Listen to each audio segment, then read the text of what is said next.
Hey, how are you? My name is Gene Berardelli. I'm an attorney, born and raised in Brooklyn, New York, in case you couldn't tell by the accent.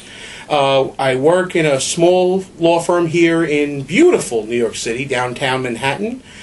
And we have a civil litigation practice here that I kind of grew up in. Anything that goes to court, we probably handle. Whether it be personal injury, medical malpractice cases, landlord-tenant matters, commercial litigation. If you have a lawsuit, we handle it. I am, like I said, born and raised in Brooklyn, New York. I got my undergraduate degree at Manhattan College, go Jaspers, and I got my law degree at Quinnipiac University School of Law in Connecticut. You want to talk about culture shock? Go from Brooklyn, New York to Hamden, Connecticut, and see what that does to you. But it's like night and day. It's like, city that never sleeps to the town that never wakes up. One of the first cases I handled was a case of mistaken identity with a person that was having their money taken from them because they had the name similar to somebody else. And I remember when my supervising attorney on the case wrote on the papers before starting any argument, whoever touches these papers touches a life. And that has stuck with me since that case. You're walking in as an attorney, and the people that hear your case are nameless and faceless to the judge, to the people in the courtroom, even to your adversary. But they're people. They need help. They need assistance with what they're doing. And it's more than just a paper when you pass it up to the court. It's more than just a negotiating tactic. It's more than just a strategy. It's someone's life. And you know what? I find that, and this is going to be weird to say, but I find that I do my best work when I'm angry. When I'm angry about what's going on with the person that I'm representing. When that person has been really prejudiced by something or really been the victim of an injustice, I find it to be such a thrill to be able to right a wrong like that.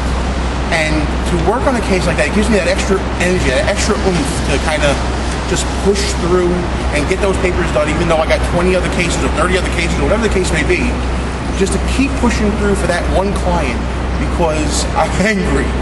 And that's kind of what drives me. Justice drives me. It's corny to say. It's very corny to say, especially when I'm standing here.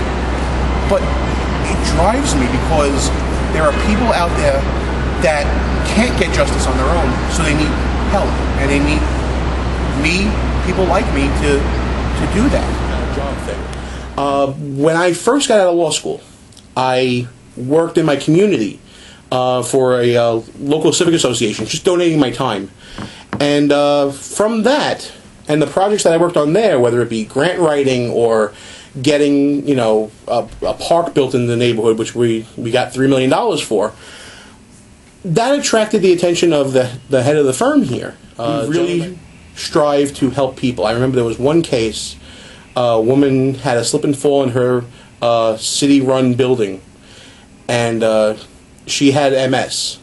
And she said to us, I really can use the money, that goes without saying, but I could also use a ground floor apartment so I don't have to fall on the steps again. So not only were we able to help her out and get her a settlement, we petitioned NYCHA to get her ground floor apartment. It's not just about dollars and cents, although it's important. Don't misunderstand. It's important. But if you can make your money and you can help someone along the way, you can put your head on your pillow and really sleep well at night. So, which has been your most interesting case so far? It's got to be a case I handled last year. Has more to do with politics than it had to do with the law, but it was a high-profile case about a election recount. At least for now, Republican upstart David Starobin leads Democratic City Councilman Lou Fidler by 27 votes. We're very excited to get on with the business of the people and actually get David up to Albany. And ended up going to trial, and news is covering it and everything.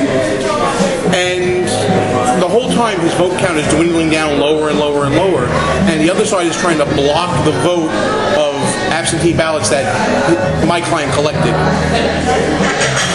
It doesn't get much worse than that when you think about it. There's someone trying to stop other people from voting. Remember I talked about being angry? I was angry.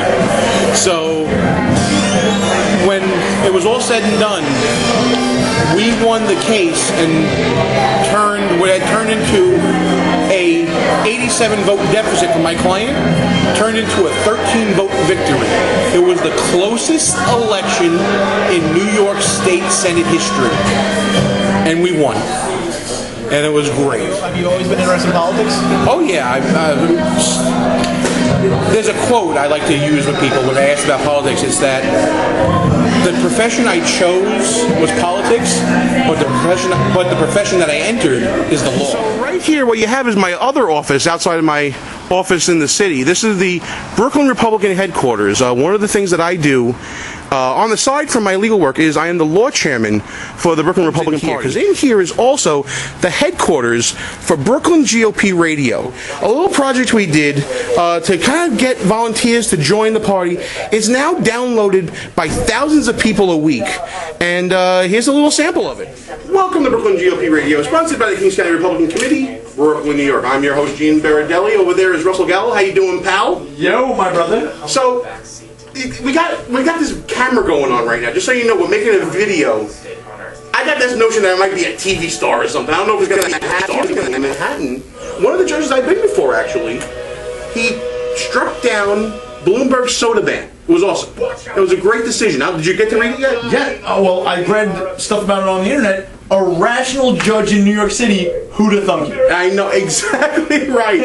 Well, let me break it down for you really quick, because the judge said a couple of different things. First thing he said was the Board of Health doesn't have the power to do this because the city charter, in the history of New York City, the city charter never granted them that power. So that's the first thing. The second thing is, the judge said that the ban itself had so many loopholes that it couldn't meet the goal of actually doing something for people's health, and therefore that should be struck down. But it didn't just do that.